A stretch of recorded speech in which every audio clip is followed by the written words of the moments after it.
la semana pasada empezamos demasiado tarde y no tuve tiempo de terminar bien. Entonces tengo una partecita de la primera charla que concluir y dar la segunda parte. Entonces, en el nombre del Padre, del Hijo y del Espíritu Santo. Amén. Señor Dios omnipotente, te pedimos que envíes al Espíritu Santo, el Espíritu de Cristo, para que nos abra la mente, para que nos abra el corazón, para que abra nuestro ser a la verdad, a esta charla, a mí, para que me inspires, y a los demás para que les abras la inteligencia. Y que todos los que tienen que venir vengan.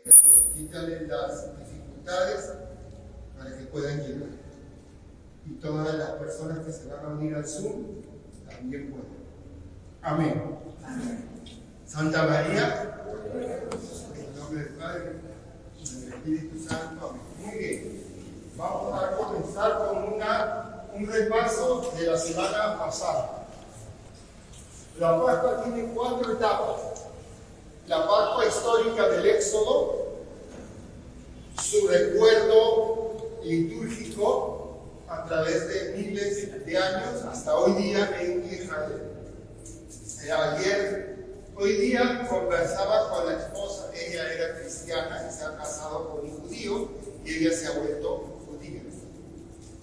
Y ellos están también esperando la Pascua, porque tiene que ser en la próxima luna llena. Estamos en luna llena, ¿sí o no? El próximo mes, en la próxima luna llena, estamos en Pascua. Entonces,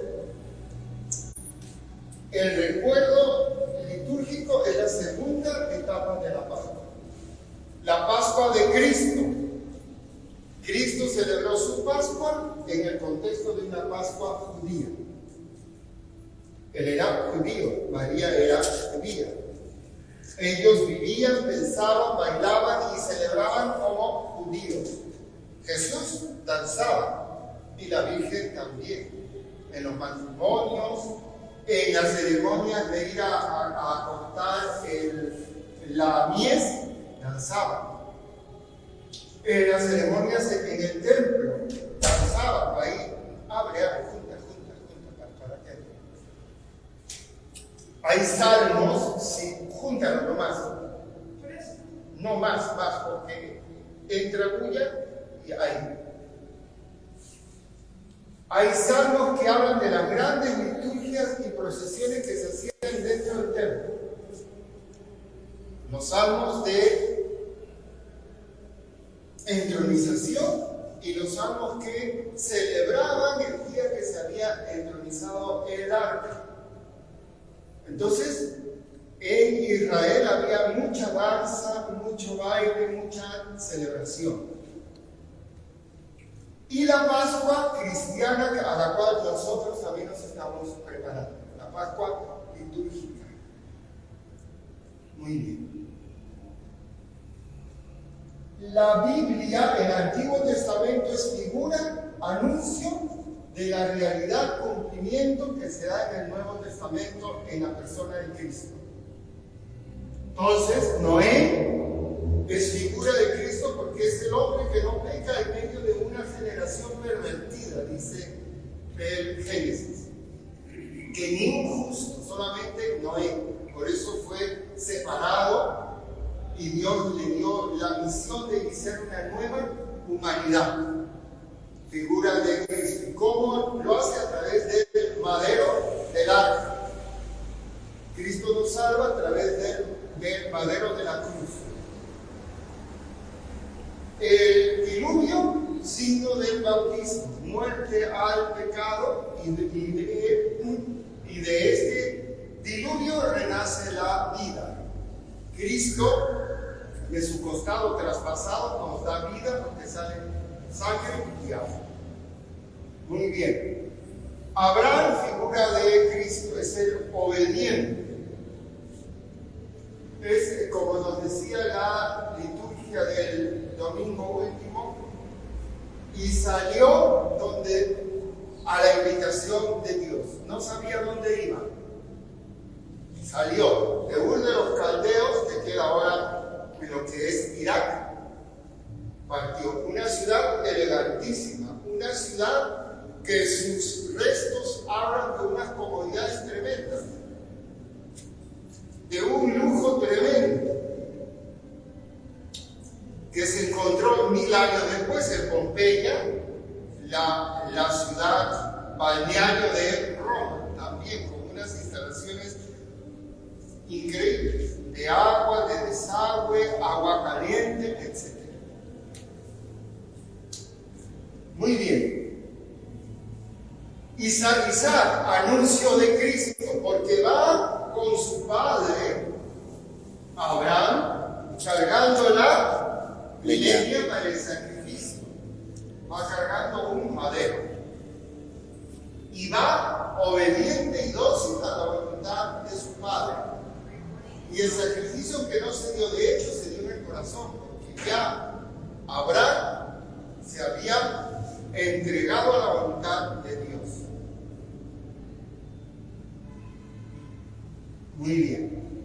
Entonces, y todo lo demás, José es vendido. José es dado por muerto por sus hermanos. Y sin embargo, da vida a su pueblo. En la hambruna de Palestina los recibe están acá, muertos de hambre porque hay sequía. Y Jacob manda a sus hijos hasta Egipto para que compren grano. Este es el delta del Nilo, que es completamente ahora ya no sé por lo que han hecho la represa esta que ha quitado mucha fertilidad, pero en esa época era una zona fértil. Sí, esa era una zona muy fértil.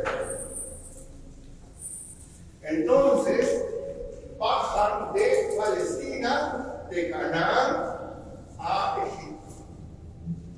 Y aquí está José de visir. El visir es la segunda persona más importante de un reino. Es el que hace las veces del faraón.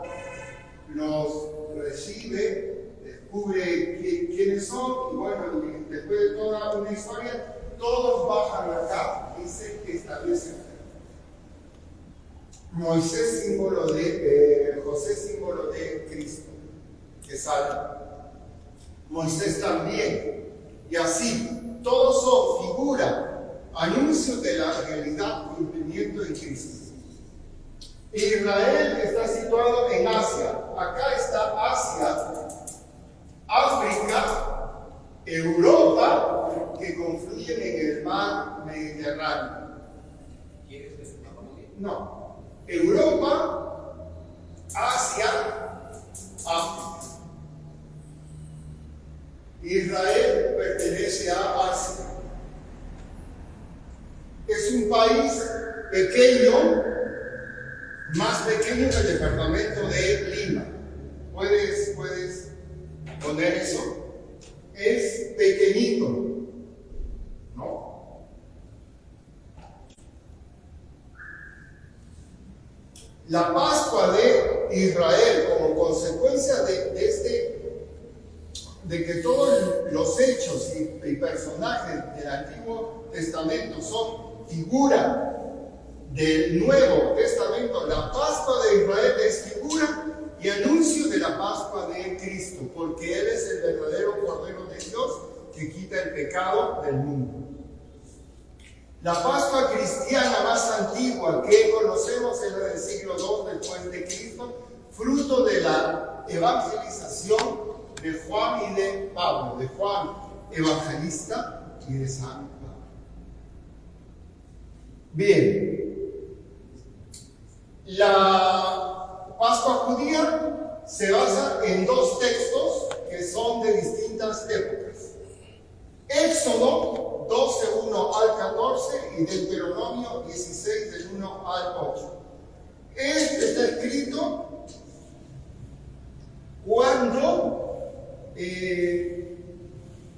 Están en Egipto ante la inminencia del éxodo. El éxodo todavía no se ha realizado, está por realizarse. Ellos tienen ganado menor, es decir, lo que corresponde a un pueblo de pastores, ovejas, cabras. La Pascua se celebra en las casas y el papá de la casa o la persona más importante de la familia es la que sacrifica el cordero. Y es una fiesta única. En Deuteronomio, escrito siglos después, el relato de la Pascua está cuando están por entrar a la tierra prometida. La tierra prometida entra después de 50 años más o menos de haber salido de Egipto. Acá está. Israel entra en el departamento de Lima y le sobra tierra al departamento. Y dentro del contexto del Perú es una cosita insignificante. Sin embargo, es un país riquísimo, porque han hecho del desierto un vergel a través del riego por goteo y del riego por aspersión que inventaron los judíos. Lo que era un desierto lo han convertido en un vergel. Hoy día exportan fresas, exportan fruta a Europa. Es un país riquísimo. En una zona chiquitita han hecho maravillas. Bien. ¿Podrías poner la Tierra Santa en el mapa anterior? 50 años después de salir de acá, bordean el mar Muerto y por aquí entran para la Tierra Santa.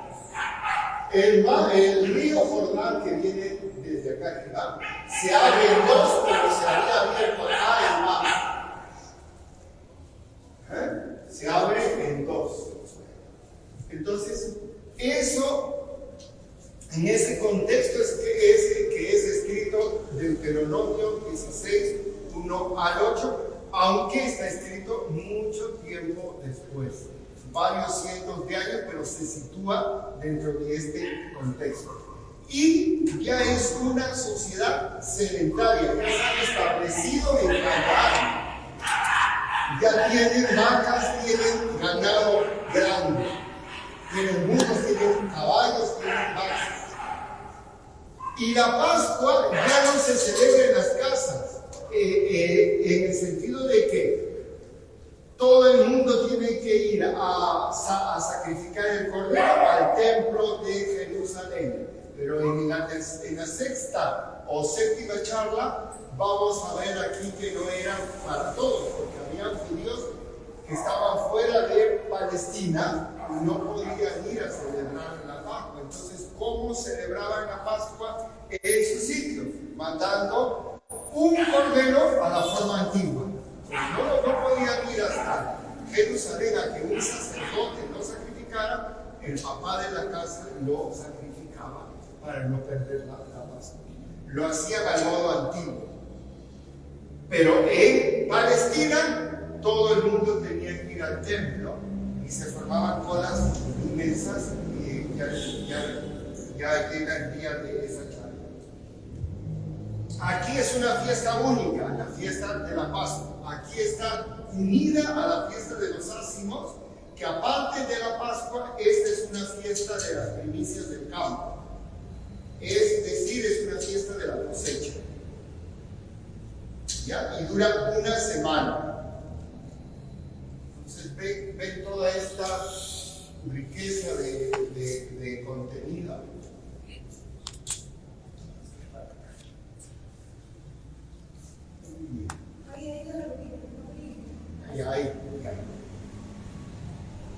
El origen de la Pascua judía tiene origen premosaico, es decir, anterior a Moisés y anterior a la estadía de Egipto, cuando eran tribus nómades acá en Canaán, que salían por todo esto a buscar pastos para sus rebaños. Iban por todo estos, eran tribus nómadas, bien salvajes. Bien salvajes. ¿No? Entonces, ellos bajan acá, 400 años están acá, y de padres a hijos no hay televisión, no hay internet, no hay nada. Nosotros no memorizamos nada, porque llevamos una vida dispersa. Ayer uno de los chicos de la casa no llegó y me llamó y me dijo, el celular se me descargó. Claro, antes teníamos que memorizar aunque sea el teléfono de la casa. ¿Sí o no? Porque si no estábamos reventados, un apagón, algo, y hoy día no memorizan los muchachos nada, porque todo lo tienen en el aparato miércoles. Se le apagó y no sabía el número de la casa porque se ha cambiado hace poco, y no sabía el número de la punta porque ya no, y también se ha cambiado. Entonces, reventaron. Esta gente no. Esta gente se pasaba de generación en generación las historias. Todos los días al pie de la fogata en sus casas. Y se contaba la historia de cuando eran nómades. Por eso, 400 años después, ellos saben que había una fiesta de Pascua cada año. Una cena ritual antes de que se separaran los clanes para ir a recoger, a buscar pastos. ¿Ven? Es interesantísimo. Leí hace un tiempo de unos judíos que pueden remontarnos en el tiempo, armar su árbol genealógico hasta 700 años de antigüedad. ¿Quién de nosotros puede hacer eso? No. Ellos sí. Porque ellos viven pendientes de a qué tribu pertenecen, de las 12 tribus. ¿A qué familia y a qué clan pertenecen? Y los árabes también, sobre todo los que todavía son nómadas, guardan mucha relación con los antepasados y pueden armar su árbol genealógico por siglos. Por siglos, solamente de haberlo escuchado desde pequeñitos contar a los abuelos y a los papás. Y ya se debe estar perdiendo eso también, porque en las tribus ya hay celulares. No sé qué hacer, de haber comenzado a perder eso, porque el chico está como un tarado todo el día viendo qué entra y qué mensaje hay y qué pasó en el. Claro, hay chicos que contestan, yo tengo que estar en el celular porque tengo que saber qué hablan de mí. ¿Se imaginan eso? O saber qué están haciendo mis amigos. Bueno, entonces, las tribus entonces celebraban esta comida ritual, como les hice ver la semana pasada, ¿no? Estaban al pie de una luna inmensa, comiendo justo antes de separarse y no verse por meses. Y muchos no se volvían a encontrar, porque habían tormentas de esas tormentas que hay en el desierto atroces, que la arena se levanta y tapa todo, o otras tribus los atacaban. Eran unos salvajes que se atacaban entre ellos, como en todas las civilizaciones, entre los de acá también. Aquí se peleaban entre pueblos, los indios pieles rojas, etc.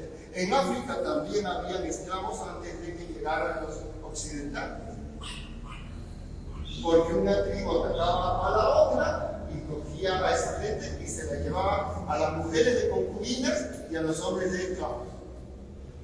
Entonces, no hay eso de que los negritos los esclavizaban. Sí, nosotros los esclavizamos de una manera salvaje, que no hay excusa, pero entre ellos también se esclavizaban.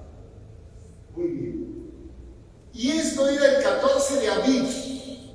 Este nombre de Aviv tenía el mes de Nisan antes del destierro. Después del destierro se llamó Nisan y hasta ahora se llama Nisan. Los judíos van a entrar en el mes de Nisan, que es en el mes que celebran la Pascua, el 14 de Nisan. ¿Estamos? Entonces, Aviv se llamó este mes hasta antes del destierro. Después del destierro se llamó Nisan. Y entre el 1250 y el 1230 antes de Cristo hubo un cambio radical en esta celebración cultural que hacían antes de separarse. Dios intervino y esta fiesta dio un salto cualitativo y se convirtió en un signo divino. Dios actuaba. Dios actúa y Dios actuó en medio de su pueblo y creó una institución divina, la Pascua de Israel. Muy bien. Entonces, ahora voy a continuar con lo que le faltó la semana pasada. Muy bien.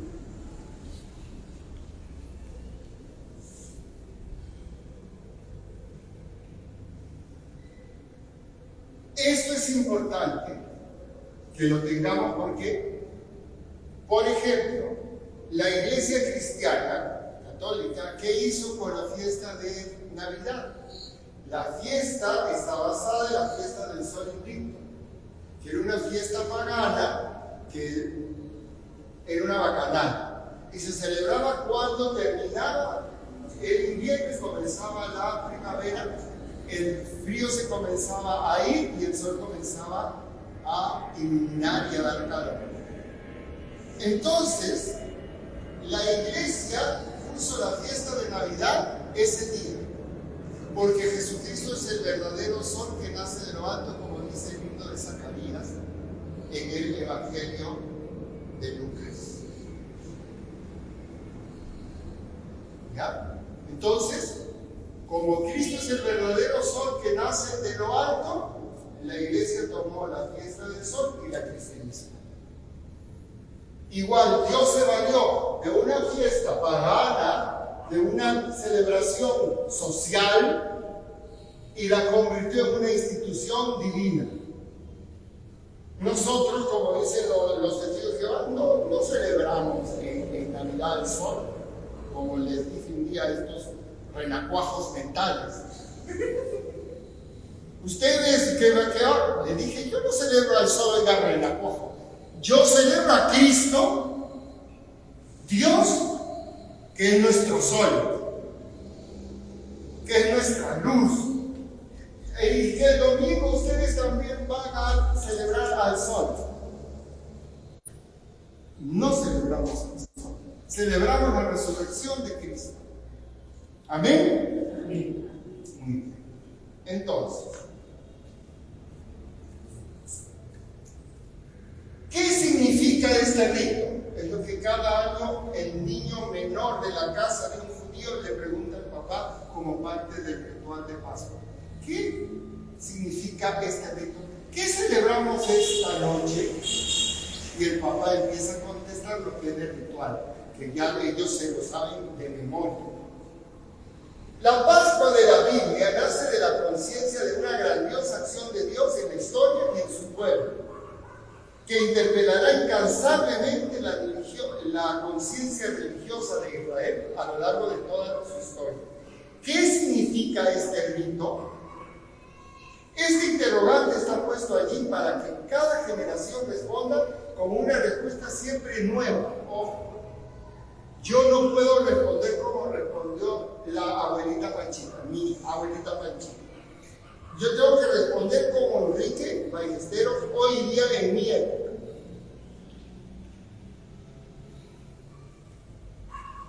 Este interrogante está puesto allí para que cada generación responda con una respuesta siempre nueva, pero nunca acabada.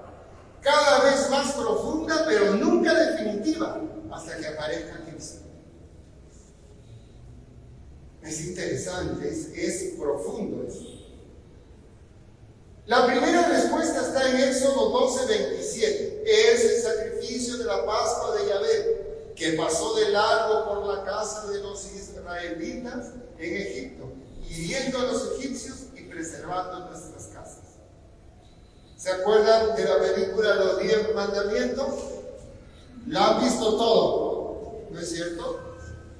¿Sí? ¿Todo? Sí. Muy bien. Ahí se ve claramente cómo Josué marca la entrada de la casa donde está su novia, para que no entre, porque ella es primogénita y no quiere que entre ahí y la mate y la exterminada. Y la ataca, al otro día se encuentra con que está marcado, y los judíos lo hacen, y los soldados lo hacen salir e irse con el pueblo, ¿no? Muy bien. Entonces ya eso no tengo que entrar tanto, porque ya hemos visto esa escena y la tenemos grabada, ¿no? Entonces, esta respuesta que viene de la presunta etimología de la palabra Pesach es Pascua. Y la palabra Pesach significa pasar por encima, saltar, salvar. En el sentido de que Dios pasó saltando las casas de los judíos y no las tocó. No mandó allí, sino solamente en las casas de los egipcios. Y esta etimología no ha sido nunca desmentida ni olvidada. Los judíos llaman a su Pascua Pesach. Estamos acercándonos al Pesach. Y significa esto.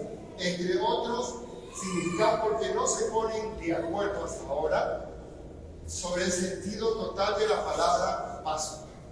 Porque viene de distintas raíces, del acádico, del egipcio, del hebreo, etc. Cada uno tiene un significado distinto o parecido. Más adelante en el tiempo, cuando esta pregunta forme parte del ritual de la liturgia pascual, la respuesta es distinta. La respuesta es: esto es lo que Yahvé hizo por mí cuando salí de Egipto.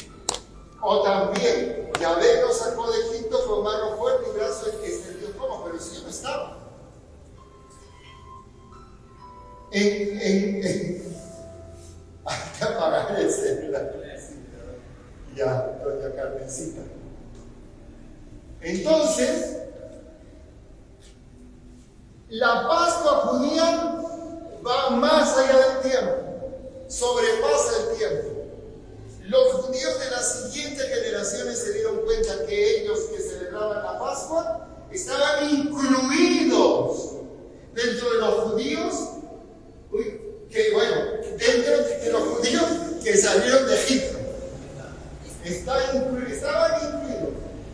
¿Ah? Los que celebraban la Pascua y siglos después sabían que ellos también espiritualmente eran parte de la Pascua. Por eso dice acá. Y nosotros también, cuando celebramos la Pascua, actualizamos el hecho de la muerte y resurrección de Cristo. Somos parte de eso, como si estuviéramos aquí. Muy bien, entonces, esto es lo que Yahvé hizo por mí cuando salí de Egipto. O también Yahvé nos sacó de Egipto con mano fuerte y brazo extendido. Es decir, ahora el hincapié está en la salida de Egipto y no hay referencia a la cena pascual o a la comida del cordero. Ya se está incluyendo ambas cosas. Y vamos a ver cómo después van incluyendo otros acontecimientos de la historia de Israel para llenar de densidad la Pascua. Como nosotros hemos llenado de densidad la Pascua, aumentándole todo lo que Dios hizo antes de Cristo en el Antiguo Testamento. Y todo lo que Dios ha hecho desde Cristo hasta hoy día. La muerte de los mártires gloriosa, que perseveraron en el martirio y sobrepasaron su terror a la muerte por Cristo. Eso también es parte de la Pascua. Ya lo vamos a ver. Más allá, esto ya está. En conclusión, la celebración originaria se basaba en el paso de Yahvé, la posterior en el paso de Egipto a la tierra prometida, de la esclavitud a la libertad a través del paso del Mar Rojo.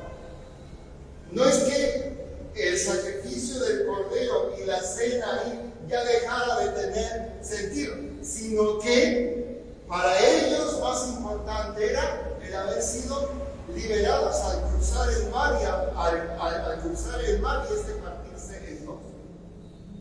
Pero también estaba la muerte del cordero y la cena.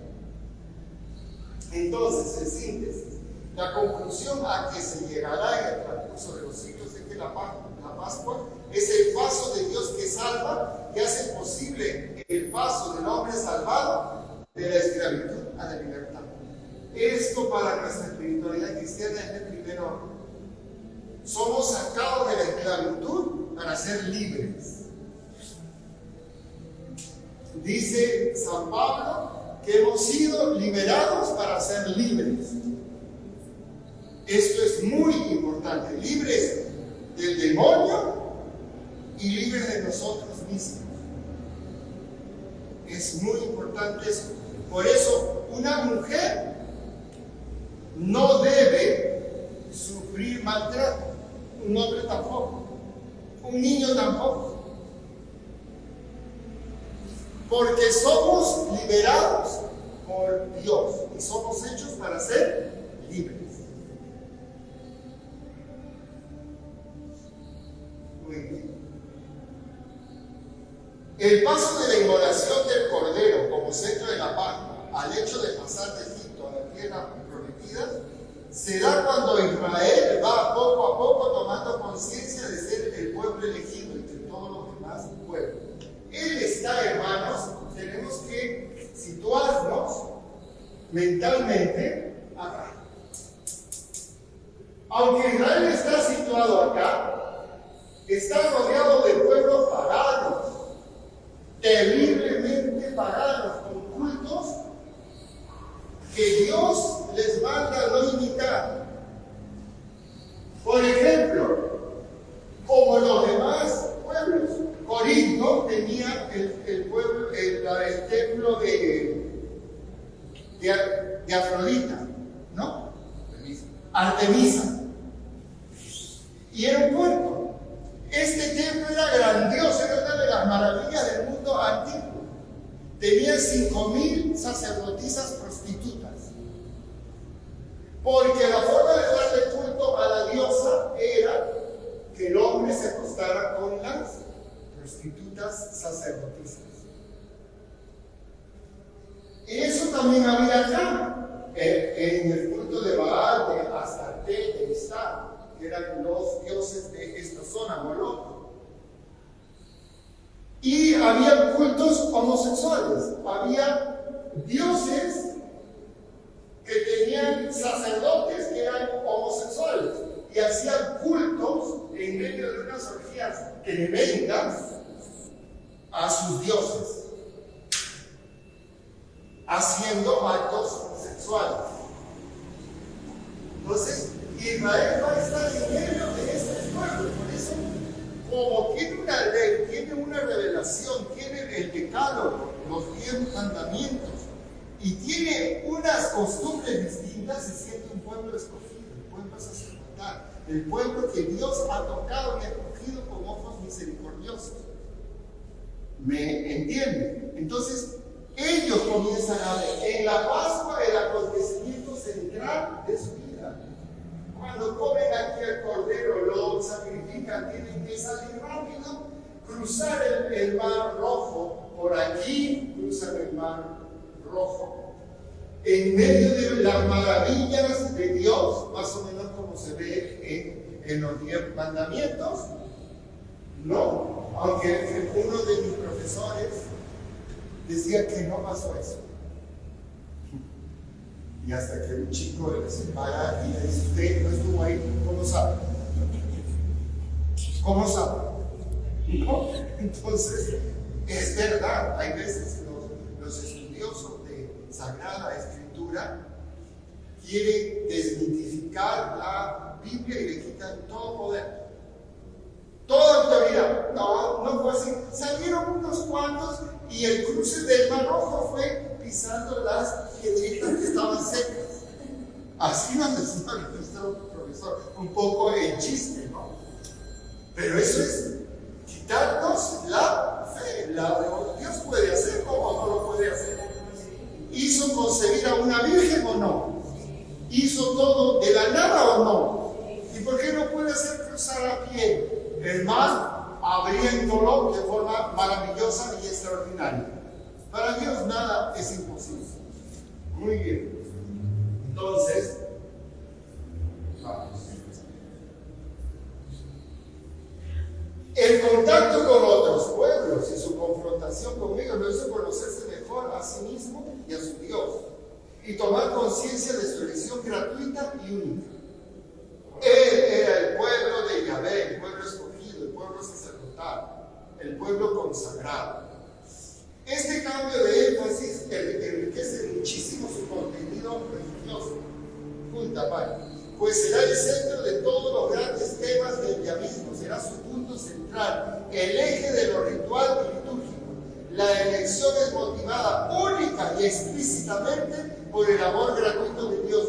Tú y yo no hemos hecho nada para que Dios nos ame. Por eso el ángel dice, los ángeles en la noche del nacimiento de Jesús dicen, gloria a Dios en el cielo y en la tierra paz a los hombres que ama al Señor. La traducción, que aman al Señor, está equivocada. Porque ¿quién amó primero? Dios. Dios, no los hombres. Nosotros no somos capaces de amar a Dios si Él no nos ama. Es más, no somos capaces de amar si Él no nos hubiera hecho semejantes a Él, que eso no. Por eso podemos amar como hijos, como hermanos, como esposos, como padres, etc.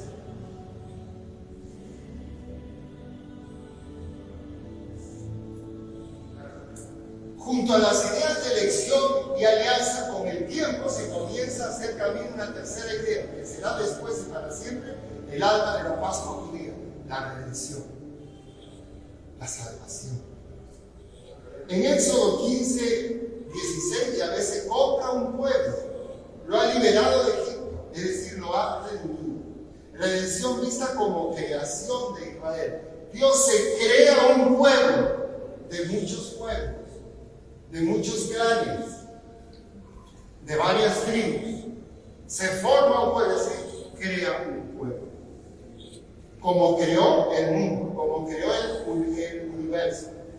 Redención vista como creación de Israel, que se va identificando cada vez más en los profetas y salmos a la primera creación del Génesis. Y ahí pueden leer Isaías. ¿Me pueden terminar? Sí. Más que yo, ¿ya? Porque si no se pierde tiempo. Isaías 44.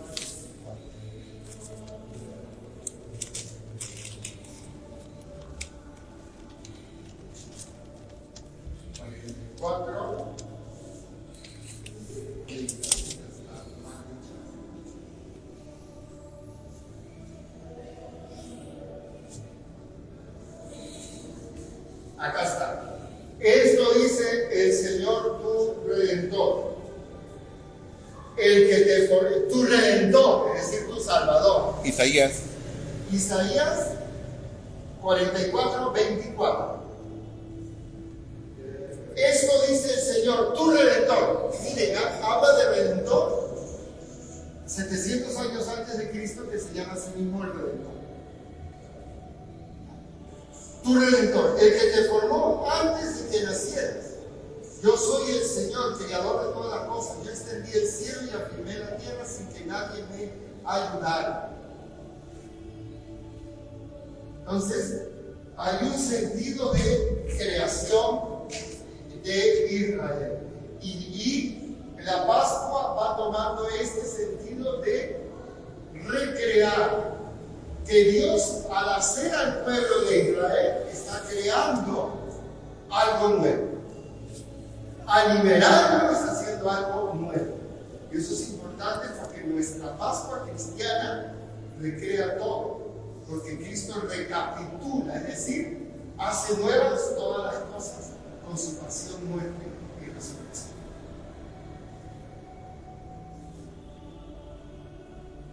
Esta será una conquista definitiva de la teología pascual hasta nuestros días, porque la vigilia pascual, la redención que proclama la luz del siglo, luz de Cristo. El sábado santo, en el fuego, el Padre va a encender el cirio por unos instantes es Cristo, no sacramentalmente. El cirio no se va a transubstanciar en Cristo, pero es símbolo vivo de Cristo. Luz de Cristo, que se abre la luz en medio de la oscuridad. Por eso el encendido del cirio se debe hacer en un lugar oscuro, no al pie del poste más fuerte del parque. Y no debe ser una fogata inmensa, debe ser una... Yo esto lo he ido aprendiendo. Una vez en la casa hicimos una pequeña vigilia pascual y el hermano casi me ahorca porque dije, prenda una gran fogata. Y la fogata se comenzó a prender y comenzó a llenar de humo todo y tuvo que servir para apagarla. Porque Dios santo, fue un caos, casi me ahorca. Entonces, una pascua de humo. sí, tiene que ser un pequeño fuego, no como lo hacían aquí antes.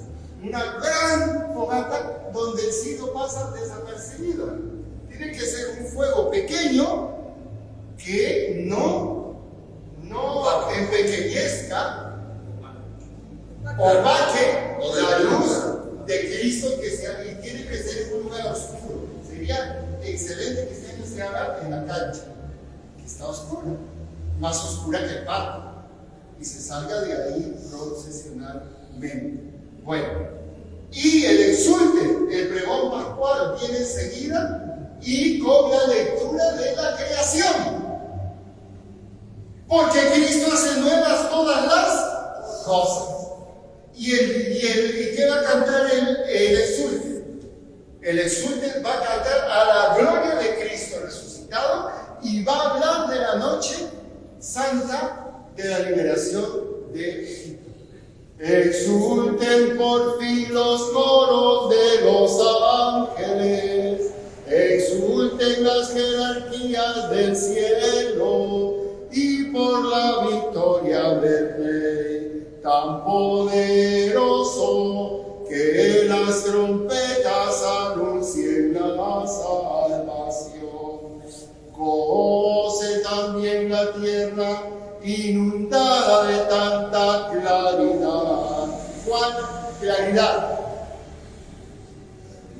La luz de Cristo que sale del sepulcro y que radiante con el fulgor del Rey eterno se sienta libre de la tiniebla que cubría el orbe entero. Alégrese también nuestra Madre la Iglesia, revestida de luz tan brillante. La Iglesia es la esposa ¿de quién? De Cristo. Y se tiene que revestir de luz, de gloria, de gozo, porque su Señor, su esposo, ha resucitado. Se ha pasado todo el Viernes Santo y todo el Sábado Santo llorando al pie del sepulcro. Al anochecer de sábado, ya domingo, porque la vigilia ya no es sábado, la vigilia pertenece al domingo. La iglesia se quita las vestiduras de duelo y exalta gozosa, y se ve claramente cuando se enciende la luz del templo, se encienden las velas y se canta el gloria, anunciando que Cristo resucitó. Muy bien. Y se viene la lectura de Génesis. Son 9 lecturas. La primera es de Génesis. Todo el largo relato de la creación del hombre. En el principio creó Dios los cielos y la tierra, lo cual, inserto en la noche de la vigilia pascual, significa que el hombre fue creado para ser redimido y llegar así a ser imagen de Cristo, como Cristo es imagen del Padre. Donde abundó el pecado, sobreabundó la gracia, dice San Pablo. De criaturas que éramos por el pecado y por la redención de Cristo, ya no somos criaturas, somos hijos en el Hijo. Por eso, donde abundó el pecado, sobreabundó la gracia. Ahora somos hijos, ya no somos criaturas. Nosotros los cristianos somos hijos de Dios. Muy bien, la Pascua litúrgica de Israel. A ver si puedo avanzar. El camino de la primera parte del Éxodo a su repetición litúrgica anual se verifican algunos cambios que hay que tomar en cuenta. El primero es que tenemos que darle a los sentidos, a la figura, ahí está bien, a la figura, cada año un sentido renovado, para que no se convierta la ceremonia, la liturgia en un fósil. Y muchas veces hasta nuestras liturgias son un fósil, cuando estamos parados como unos postes ahí, y vamos solamente por cumplir. Porque el domingo no me quiero levantar temprano, no quiero ir a la misa. Y es costumbre porque mi abuelita Panchita me traía desde chiquito a la vigilia pascual. Estoy parado con un poste y no entiendo nada. ¿Me entienden? Y el padrecito está celebrando rapidito, porque quiere irse a ver el partido, o irse a dormir, o a ver su película de los 10 mandamientos, que solamente dan el día de Pascua. No, señor. O la hermana Lili está asustada que la van a saltar y quiere que la misa acabe rápido. O el hermano Fer está pensando en el chancho que va a comer en su casa. Y que, padre, 9 lecturas, baja su madera, y cantos encima, y el salmo de responsabilidad, baja su madera, ¿quién va a aguantar esto? Ahora, para eso también hay que preparar la liturgia bonita. No una misa que, como el año pasado mi chico estaba, hermano, ¿a qué hora acaba? Hermano, ¿a qué hora acaba? Hermano, ¿a qué hora acaba? Y yo también quería salir disparado, porque pusieron unos cantos en la misa. Que ya le dije al padre, por favor, este año no pongan esos cantos, porque yo soy yo, el primero en irse de la iglesia soy yo. Claro, la misa de Pascua y la misa de la alegría. Ya no estamos en Viernes Santo. En Viernes Santo se puede cantar perdona tu pueblo, Señor, y andar con cara de Viernes Santo. Porque es Viernes Santo, pero el día sábado santo, la vigilia pascual, tenemos que estar alegres. Hasta el cura no debe estar con cara de poporocho. Tiene que estar con cara de contento, de alegre, hacer todo bonito, bien, lento, tranquilo, gozar la Pascua, como cuando vas a tus fiestas.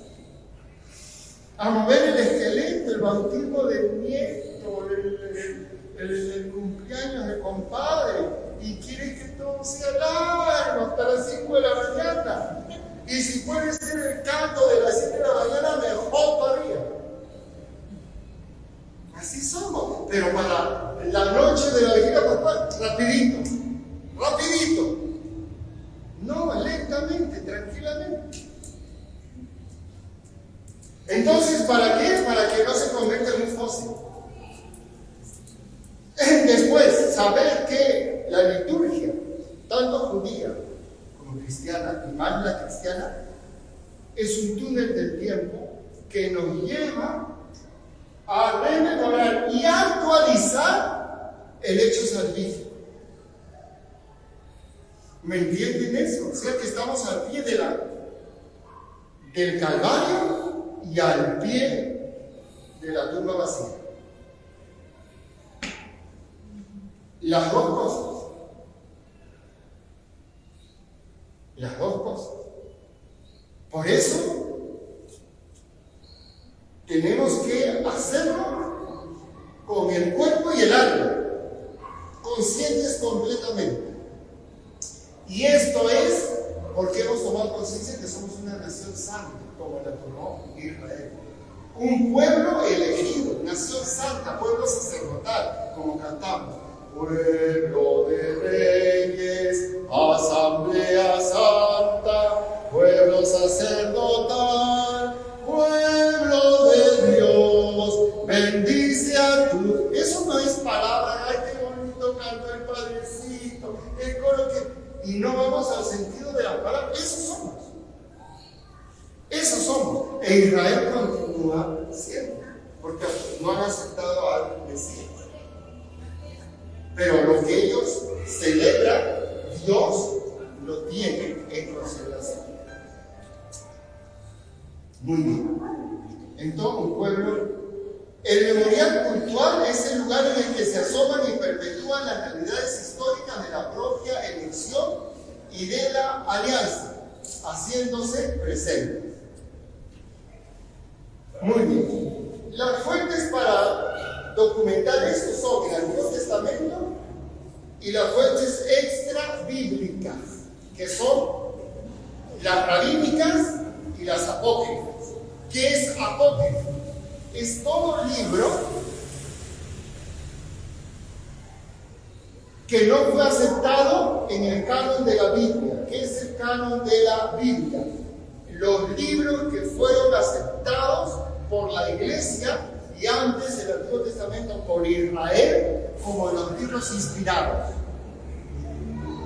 Hay más apócrifos que libros inspirados. Los apócrifos son cientos. Pero no, aunque no son fuentes de revelación, son fuentes de historia. Y nos podemos hacer mucha idea. En los apócrifos, por ejemplo, se contiene el nombre de Santa Ana y de San Joaquín. Ustedes van a la Biblia y no van a encontrar que la madre de la Virgen se llamaba Ana y que el padre de la Virgen se llamaba Joaquín. La tradición de que la Virgen fue presentada en el templo y que estuvo allí, que esto y lo otro, está en un apócrifo que se llama el Evangelio de Santiago. Ya, dan datos curiosos. Dicen que Jesús hacía palomitas de barro, la soplaba y la palomita empezaba a volar. O que si lo fastidiaba metía un super puñete y el otro acababa en China. Datos tontos, datos de la curiosidad. Y ponen de qué color era su pelo, de qué color era esto, cosas. Hay apócrifos que son de decenas de años después de la muerte de Cristo. Entonces, ¿cómo saben cómo era su pelo? Tonterías, porque los apóstoles no escribieron eso. Lo que pudieran haber escrito eso fueron ellos. Lucas, que habló con la Virgen, y la Virgen le pudo haber contado mil cosas, pero él no vio conveniente contar las cosas que no eran de salvación, que no eran para salvar al hombre y redimirlo. Entonces, los apócrifos son fuentes históricas buenas, pero no fuentes de revelación. ¿Estamos? Muy bien. Y hay apócrifos heréticos, como el apócrifo, el evangelio que habla de que María Magdalena fue mujer de Jesús.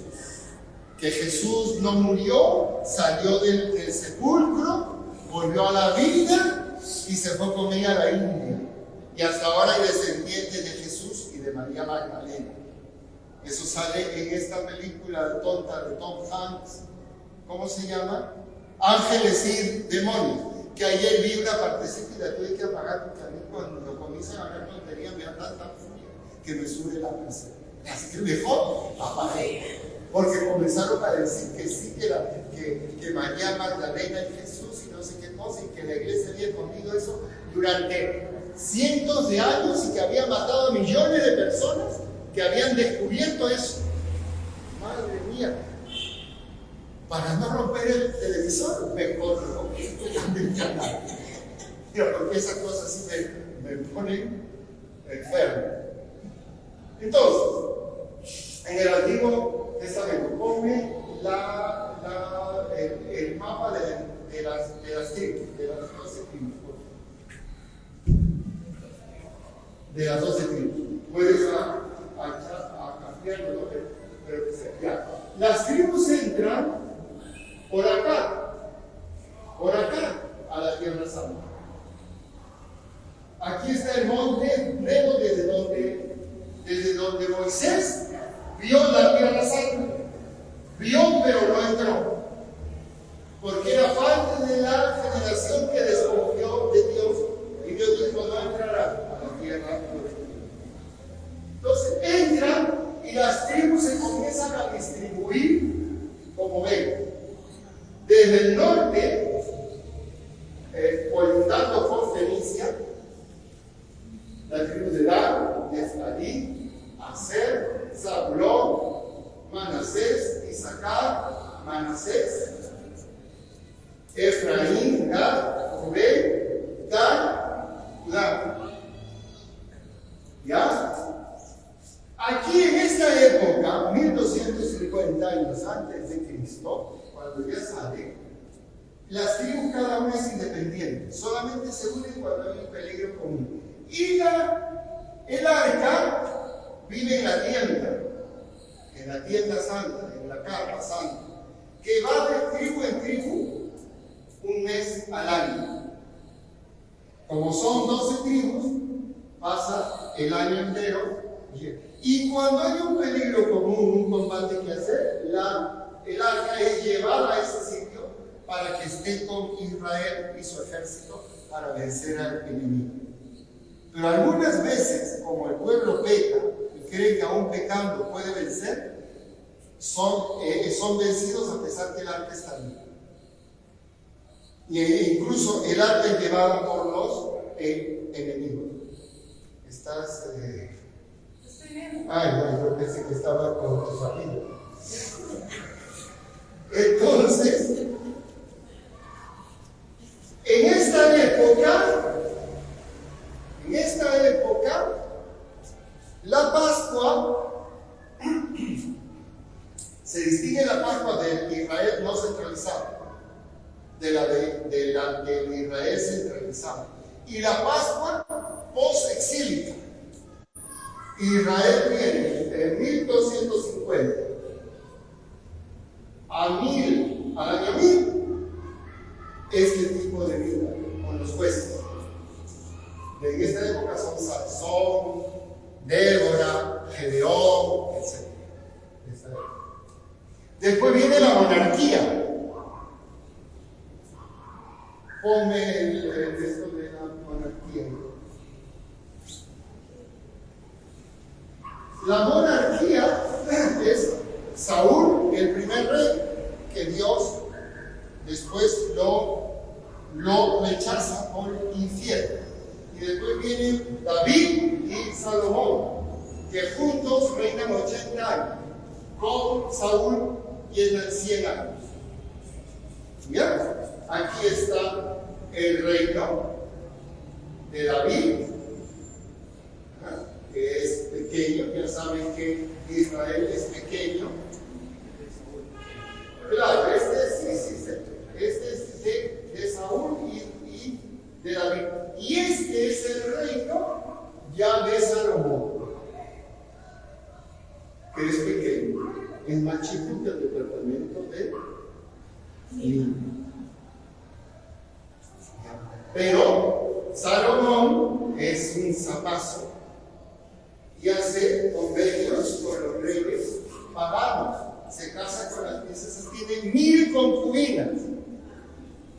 David tiene 500, él tiene 1000 y un harén, y se casa con la hija del faraón, con las hijas del rey de Tiro y de Sidón, y con otros más. Y cada una lleva sus ídolos a Jerusalén, lo cual Dios había prohibido, porque Jerusalén era la ciudad santa. y no debían prostituirse con ídolos. Bien, entonces el año 500 pone el de los imperios. Por favor. Acá está. Entonces, en esta época, Babilonia es el imperio más importante. Viene sobre Jerusalén, toma Jerusalén, destruyen el arca, destruyen el templo de Salomón y se llevan al pueblo a Babilonia al destierro, al exilio, 70 años. De esta época son Jeremías, Ezequiel, Daniel.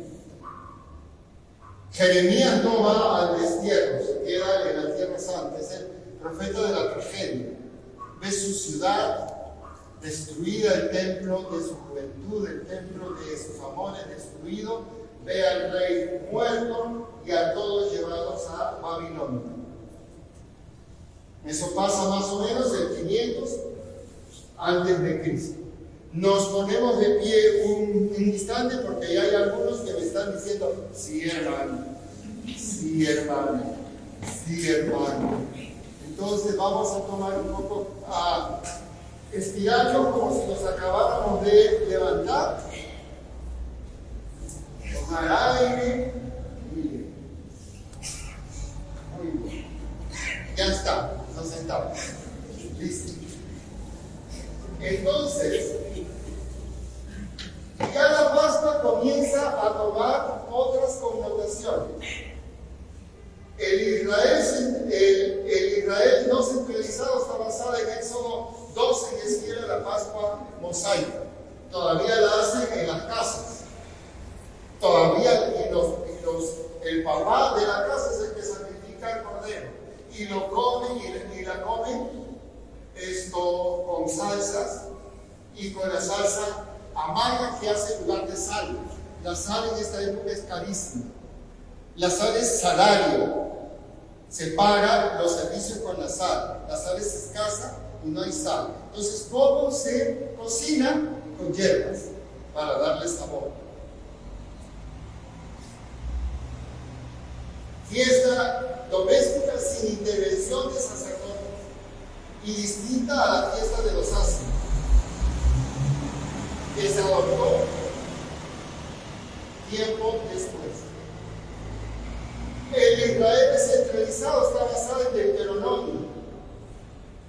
Está ligada indisolublemente a los asios y fusiona lo pastoril, primicias del rebaño, con lo sedentario, primicias del campo. Es decir, llevan al primer nacido del rebaño y los frutos de la primera cosecha a darlo allá y hacer fiesta.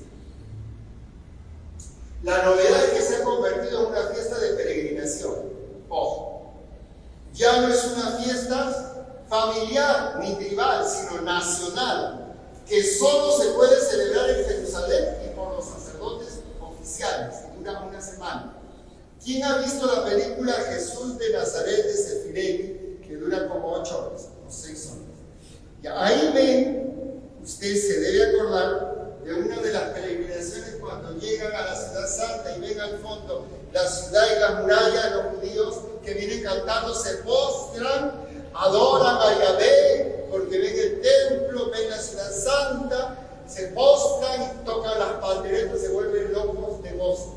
Ya vienen caminando kilómetros, días, tocando panderetas, címbalos, tambores, felices porque van a Jerusalén a celebrar la Pascua.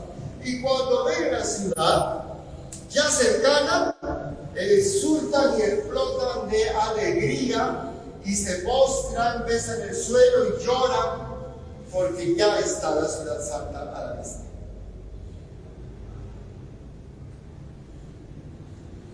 Es un recuerdo de la salida de Egipto, de la elección de Israel y de la redención. La Pascua post-exílica, la que celebraron después cuando volvieron de Babilonia a Jerusalén. Triste Pascuas, las que celebraron después del destierro, porque el templo que construyeron parecía una ermita en comparación del templo de Salomón destruido. El templo de Salomón era magnífico, lean ahí el libro de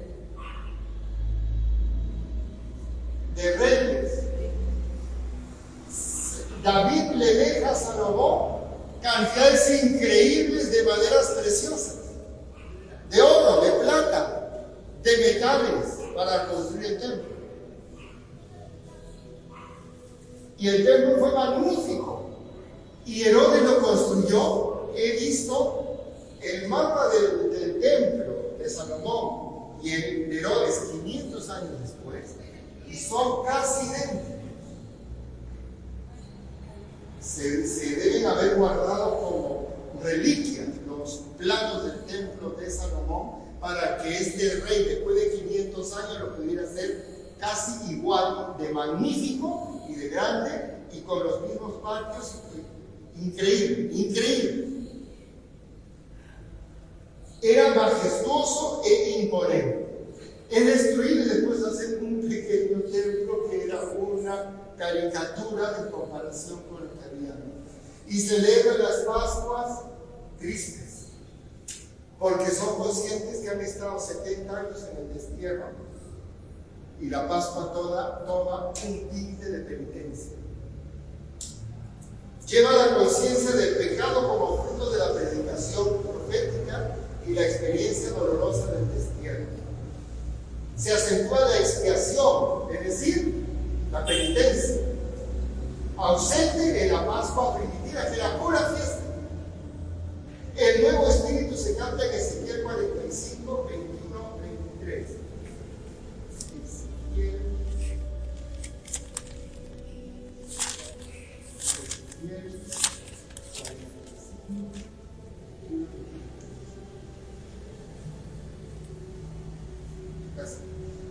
21 al 23. El día 14 del mes primero comenzarán ustedes a celebrar la fiesta de la Pascua. Durante 7 días comerán pan sin levadura. Ese día el gobernante ofrecerá un becerro como sacrificio por sus propios pecados y por los de todo el pueblo. Y en cada uno de los 7 días que dura la fiesta presentará 7 becerros y 7 carneros, todos sin defecto, en holocausto al Señor. Además, cada día ofrecerá un chivo como sacrificio por el pecado. O sea, la fiesta de la Pascua comienza a tener un sentido penitencial, porque el pecado cayó en desgracia y fueron desterrados, a pesar que los profetas por cientos de años dijeron: no pequen, no pequen, no pequen, sean fieles al Señor, viene el castigo, no pequen. Entonces parece que el destierro quitó a la Pascua su carácter alegre y familiar y la convirtió en sacrificio de expiación por el pecado, pero por poco tiempo, porque volvió a recuperar su carácter festivo. Amén. ¿Por qué esta noche es distinta? La Pascua litúrgica de Israel es la Pascua que celebró Jesús desde los 12 años. Para nosotros es de suma importancia conocer cómo se desarrollaba la Pascua en tiempos del Nuevo Testamento, en tiempos de Cristo, porque esa es la Pascua que conoció y vivió Jesús con sus discípulos. Y luego fue la Pascua de los primeros cristianos, por un tiempo más o menos largo, porque al principio los cristianos siguieron yendo al templo. Eso se ve en Hechos. Siguieron unidos al templo hasta que se dieron cuenta, ¿pero por qué? Si ya Cristo no está Pascua, ya no tenemos que celebrar esa Pascua. Y rompieron con el templo y hasta cambiaron de día. Pasaron del sábado al domingo, porque ese fue el día de la resurrección. Tomaron conciencia y eso ya lo vamos a ver en otra tiempo. Esta es la Pascua que se hizo cristiana. De ella es hija la Pascua litúrgica de la Iglesia. Durante años la Pascua dejó de celebrarse con la centralidad que tuvo en el pasado, en tiempos anteriores a Jesús, por la guerra, las invasiones, todo el tiempo del helenismo con Antíoco, con los reyes estos que persiguieron al judaísmo, la guerra de los macabeos. Entonces, la Pascua dejó de tener la centralidad, estaban en crisis. Estaban invadidos por otra cultura, invadidos por uno que querían destruir el judaísmo.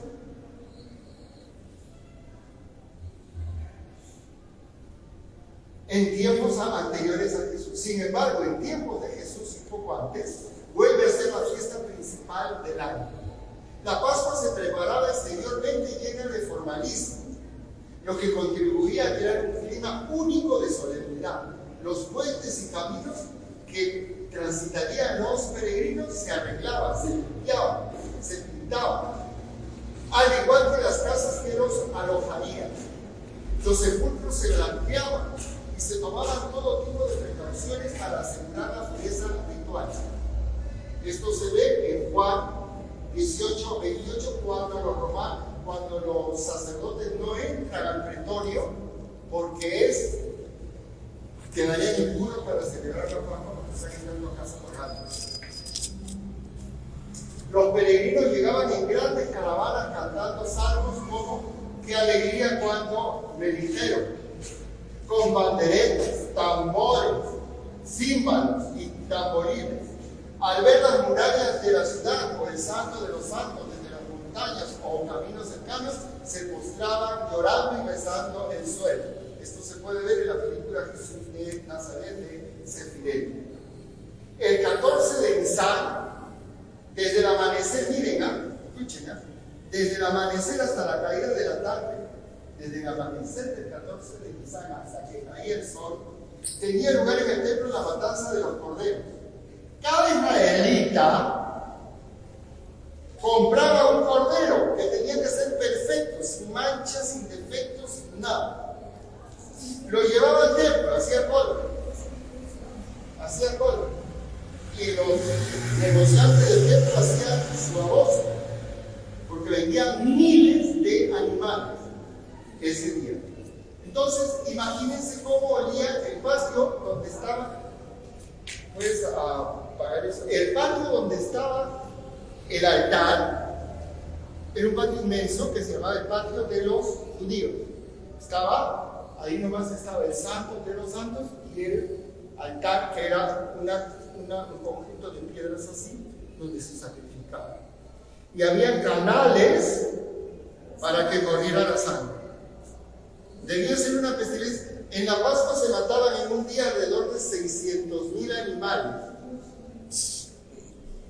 ¿Ya? Los sacerdotes debían estar con las vestiduras que se las tendrían que cambiar a cada hora, ¿no? Y la sangre era, entonces, ¿cómo era? Los sacerdotes no podían matar a cada cordero. Entonces, ¿qué hacían? Un sacerdote mataba el cordero en el altar y los judíos que estaban en boda mataban su cordero. ¿Ya? Era como si el sacerdote lo matara. Los demás sacerdotes pasaban con vasijas de oro recibiendo la sangre y la echaban en el altar, el cual caía a los conductos, a los canales de desagüe, donde la sangre iba no al desagüe, sino iba a depósitos donde se pudría, porque era sangre consagrada, no podía ir a donde estaban los desperdicios. Muy bien, era todo un lío. Entonces, desde la mañana hasta la tarde, cada israelita iba con su cordero al templo, hacía cola, entraban por turnos y delante de los sacerdotes cada uno mataba la víctima propia, mientras los sacerdotes recogían parte de la sangre en vasija de oro y la esparcían a los pies del altar.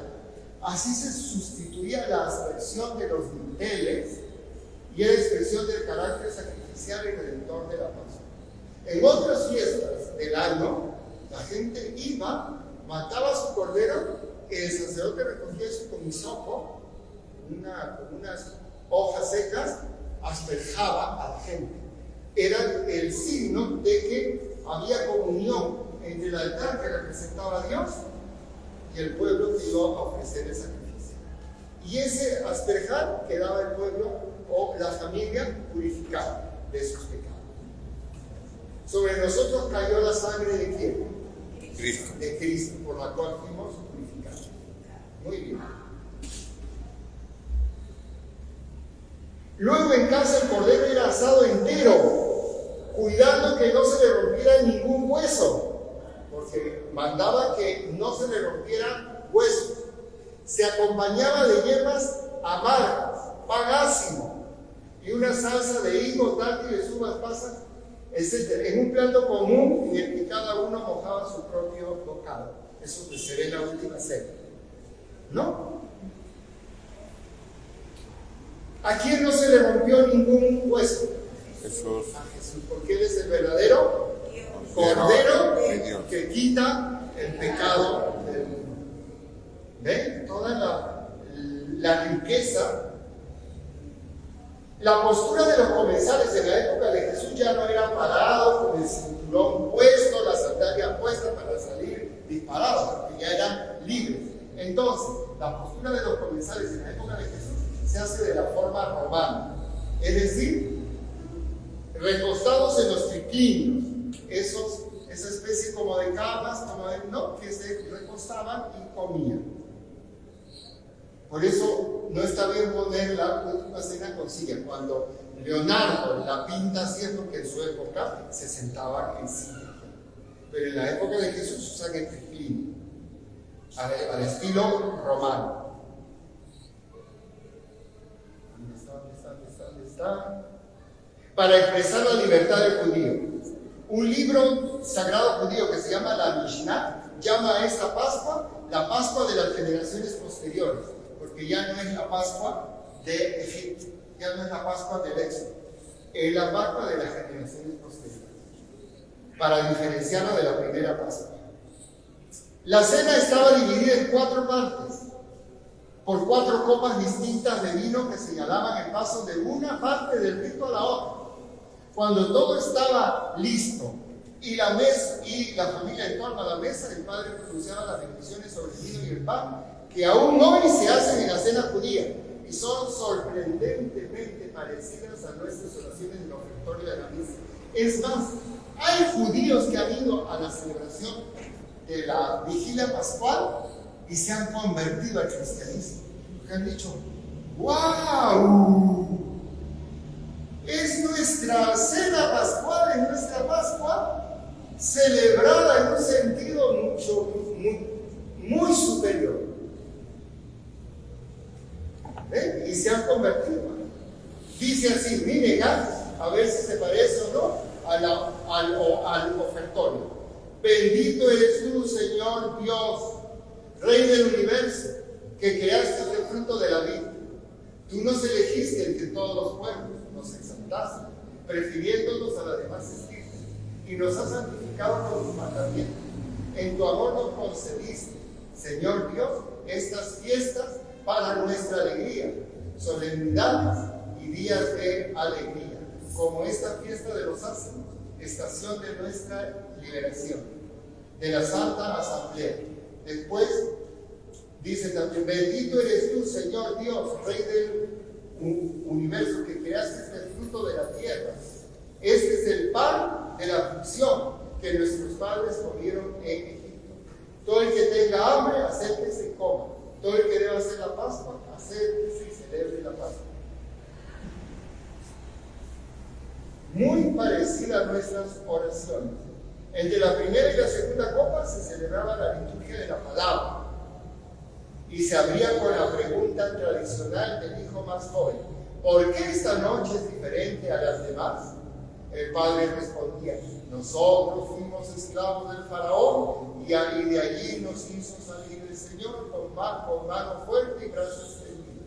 En nosotros marca la particularidad del culto judío, que es que en cada generación cada uno tiene que considerarse como si él mismo hubiera salido de Egipto. Porque el santo, es decir, Dios, no solo liberó a nuestros padres, sino que también nos liberó a nosotros con él.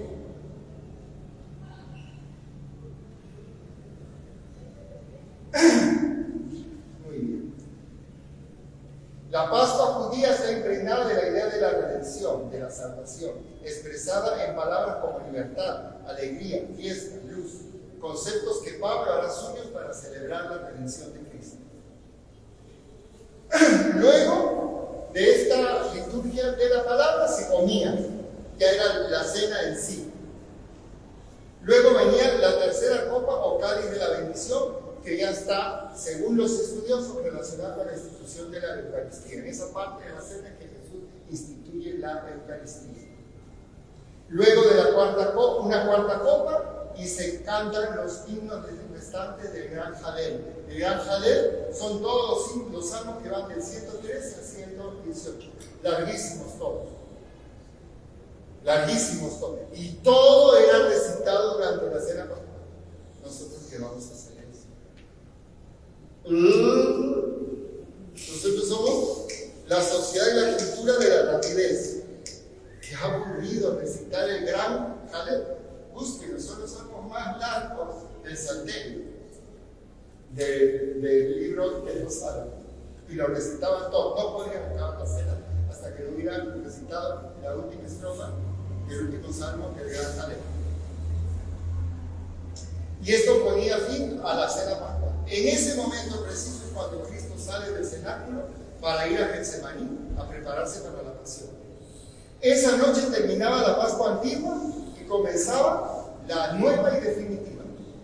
Tras la destrucción de Jerusalén, el judaísmo se preocupó de conservar por escrito todo lo concerniente a la Pascua y al Seder, que es el ritual de la cena pascual, algo así como nuestro ritual de la Semana Santa, especialmente el de la vigilia pascual. Con la destrucción del templo también se puso fin a la inmolación del cordero y se transformó en una cena normal, abandonándose la costumbre de separar el cordero el día 10 de Nisan. Hay un poema que es parte de la teología judía que se llama el poema de las 4 noches. No está en la Sagrada Escritura, no está, pero es parte del ideario teológico de Israel. Es una síntesis pascual del judaísmo. Habla de 4 noches. La primera, la noche en que Dios creó todo e hizo la luz. La noche en que se reveló a Abraham. La noche en que los liberó de Egipto, siendo esta la noche central y más importante. Y la noche en que vendrá el Mesías. 4 noches importantes. La central es la de la liberación de Egipto. Porque las otras 2 son anuncio de la gran noche en que fueron liberados, rescatados, hechos pueblo santo, propiedad de Dios, pueblo sacerdotal, sacado de la esclavitud, hechos hijos escogidos de Yahvé. Y la última noche será el cumplimiento de la noche de Pascua. El total cumplimiento, la total salvación. Cuando todo lo que aconteció en figura en la noche de Pascua se realice en la noche en que venga el Mesías, que va a ser en una noche de Pascua, en un día de Pascua. Ellos piensan que en un día de Pascua vendrá el Mesías. Entonces, este poema marca la teología judía junto con todo lo que está en el Antiguo Testamento. Es muy importante. Este texto contiene la síntesis teológica más completa y más densa de lo que significa la Pascua judía, haciéndonos conocer mejor que un texto oficial el ambiente espiritual que venía predisponiéndose para recibir el injerto del mensaje cristiano. Es una teología de la historia entendida como historia de la salvación. La primera, la creación, la luz. Dios crea la luz porque Él es luz. La noche, segunda, cuando se manifiesta Abraham y la promesa de salvación en Abraham. En ti serán bendecidos todos los pueblos. Tercera, la noche en que se cumple cumple la promesa. El pueblo de Israel es el pueblo que es signo de la salvación para todos los pueblos. Y la cuarta, cuando el mundo sea destruido, llegado a su fin y venga el Mesías.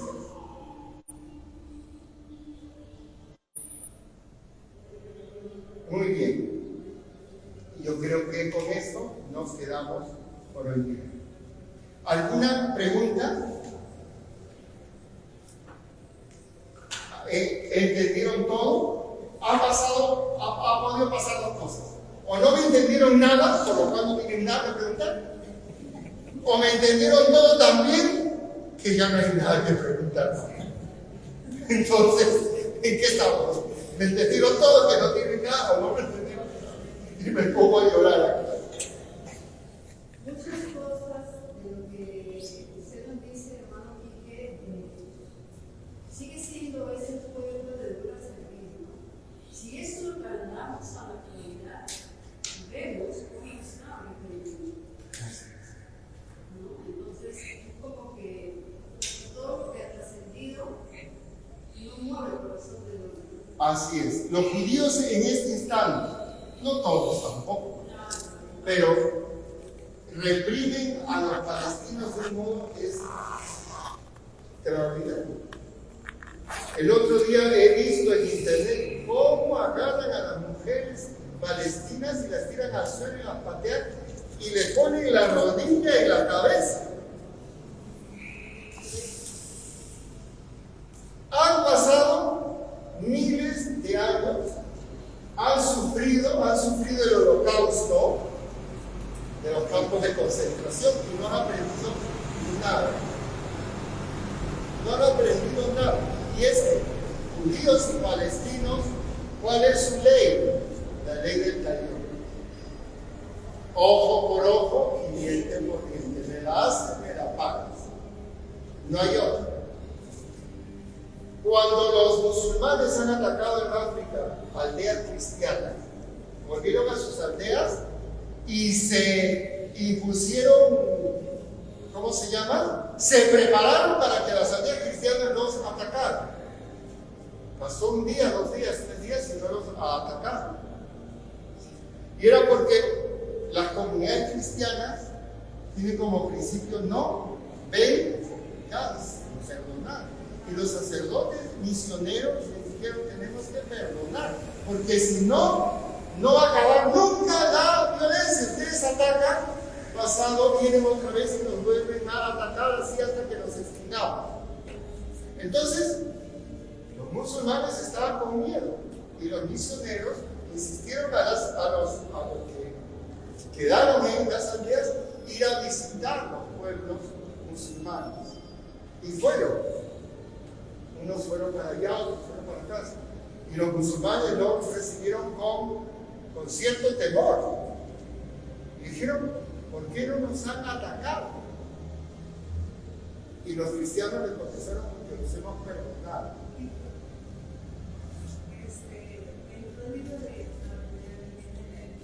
El código de Hammurabi es de la época de los imperios. No, no. Es de la época de los imperios en Babilonia. Fue un código. A ver, la ley del talión, ojo por ojo, ¿por qué se dio? ¿Es una ley justa? No. Es justa. Es justa porque antes, ¿qué había? Yo mato a tu hija. Tu clan viene y destruye mis clanes. Era una venganza terrible y sin límite. La ley del talión pone límite. Ojo por ojo, diente por diente. Tú matas a mi hija, yo mato a tu hija. Ya no es la venganza, pero aún así es salvaje. Yo lo entiendo desde nuestro punto de vista, pero para esa época es un adelanto tremendo. Es un adelanto tremendo. Ya se limita a que tú mataste a mi buey, yo mato a tu buey, o agarro tu buey. Tú matas a mi hijo, yo mato a tu hijo, a menos que yo lo perdone. Pero miren los musulmanes cómo son. Hace años, en un encuentro de misioneros, se llamó, donde la misión Arde, que eran misioneros en África, misiones, contaron cosas terribles. Uno de ellos contó esto. Él era europeo y fue destinado a Argelia. Argelia está en el norte de África. Argelia está acá. Acá. Todo esto era cristiano, hasta que salió el endemoniado de Mahoma con el Islam, y todo se convirtió, todo esto que era cristiano fue destruido y se hizo musulmán. Ahora esto es musulmán, todo esto es musulmán, esto es musulmán, esto es musulmán. Todo Egipto era cristiano. Todo Egipto era cristiano. Y ahora es musulmán, con una minoría cristiana. Bueno, ¿qué les contaba? De Argelia. ¿Qué les iba a contar? Él era misionero en Argelia. Argelia es país musulmán. Y dice, yo construí mi pequeña casita de misión al pie de un camino de caravanas. Y me sentaba a la hora que pasaba en las caravanas para conversar con la gente. Había aprendido el árabe, lo que hablan ahí. Y se ponía a conversar con la gente. Y un día vi pasar una caravana alegre. Y pregunté quiénes eran, que era una novia que se iba a casar. Estaba todo el clan de ella y de él, eran de distintos clanes. Y pasaban cantando con tamboriles y con panderetas y todo, como son ellos, ¿no? Iban a la boda. Pasaron como 10 días y otra vez estaba sentado ahí y me pasaron y le parecieron conocidos y era la caravana de los que se iban a casar, pero ahora venían tristes, serios y circunspectos. Y como hacían descanso en este pueblo, ese es el pueblo, ¿qué pasó? La noche de bodas, el novio se dio cuenta que ella no era virgen. Musulmanes. El honor. La denunció. En lugar de callarse los hijos como hizo San José. La denunció. ¿Y cuál era el castigo? Un miembro del clan de ella la tenía que matar, para que el otro clan no se sintiera ofendido y cobrara venganza.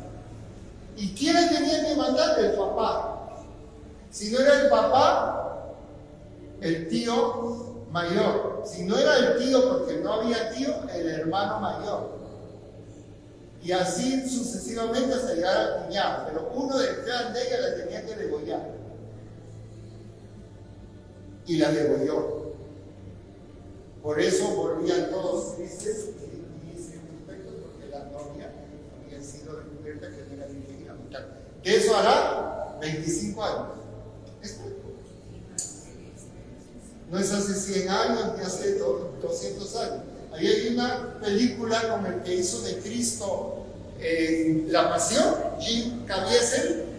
Ahí hay una película, una mujer árabe muy emprendedora, guapísima, todo, en un pueblito ahí en Irán. Y el marido era un desgraciado. Ella cosía, había conseguido su máquina de coser, todo cosía, y la plata se la guardaba ella, no se la daba él. Él era un vividor. Entonces él se cansa de ella y quiere casarse con otro, pero según las costumbres ahí, la tenía que repudiar a ella acusándola de infidelidad. Y si la acusaba de infidelidad, la iban a lapidar viva. Esa ley todavía está, eso se llama la Sharia, es la ley islámica. Entonces, hace lo imposible y va donde el imán, donde el líder espiritual, y lo convence que se una a él en la mentira, en la calumnia. La calumnian a ella es condenada. La tía se pone como una fiera, la tía quiere salvar a su sobrina a todo dar, porque la ha criado y la adora. Y no puede, porque las mujeres no tienen voz, y ella va y le dice al marido y al imán de que se van a morir, los maldice y todo, pero igual la condenan a muerte, sabiendo todo el pueblo que es una mujer íntegra. Entonces van, la entierran hasta acá. ¿Y quién tiene que tirar la primera piedra? Los hijos de ellos. Tiene 2 hijos, chiquillos. Uno tendrá 12 años, ya está podrido por el padre. Pero el más chiquito todavía no. El más chiquito quiere a su mamá. Dice, no, es mi mamá. Pero lo obligan a tirarle piedras. Y el papá también. Y después todos los hombres del pueblo le tiran piedras hasta que la destrozan. La verdad es Soraya. ¿Ah? La verdad es Soraya, se llama la película. Exactamente, es terrible. Muy cruda. Crudísima, como el que hizo de Cristo en la pasión, Jim Caviezel. Él es el periodista que está por allí y a la que la tía le entrega el video, ¿no? Donde está toda este asesinato. Entonces, ser cristiano y la sociedad cristiana es muy distinta de una sociedad musulmana. Los derechos humanos, así le ardan a los comunistas, han nacido en sociedad cristiana.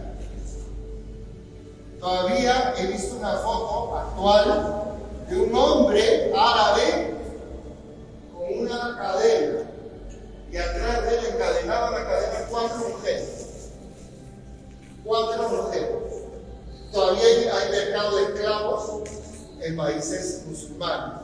No sé si hay budistas, pero por lo menos en países musulmanes todavía hay venta de esclavos. Es terrible. Es terrible. Hay sectas cristianas que se llaman cristianas que no tienen religión, como el mormonismo, que tiene. El mormonismo surgió polígamo, donde un hombre podía tener las mujeres que le daban su gana. Eso se suprimió a fines del siglo XIX porque había un rechazo total a eso.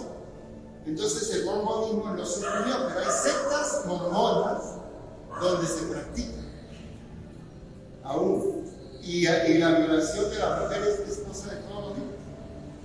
En sectas llamadas cristianas, porque ni los cristianos, ni los mormones, ni los testigos de Jehová son cristianos, porque no reconocen a Cristo como Dios y rompen la Trinidad. Para ser cristianos hay que creer en Dios Padre, Dios Hijo y Dios Espíritu Santo. ¿No? Y ellos creen que Cristo es un Dios menor, por lo tanto ya no son cristianos.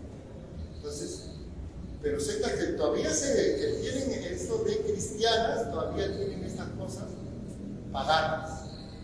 ¿Y cuánto de pagano hay en cada uno de nosotros, en nuestros criterios, egoísmos, etc.? ¿No? Entonces, por esta noche ya todo, en el nombre del Padre, del Hijo y del Espíritu Santo. Amén. Gracias te damos, Señor, por estos momentos de aprendizaje, en que tu palabra penetra en nuestros corazones. Gracias y danos la perseverancia de llegar hasta el final del curso. Amén. Amén. En nombre del Padre, del Hijo y del Espíritu Santo. Aquí está Argelio, ¿eh?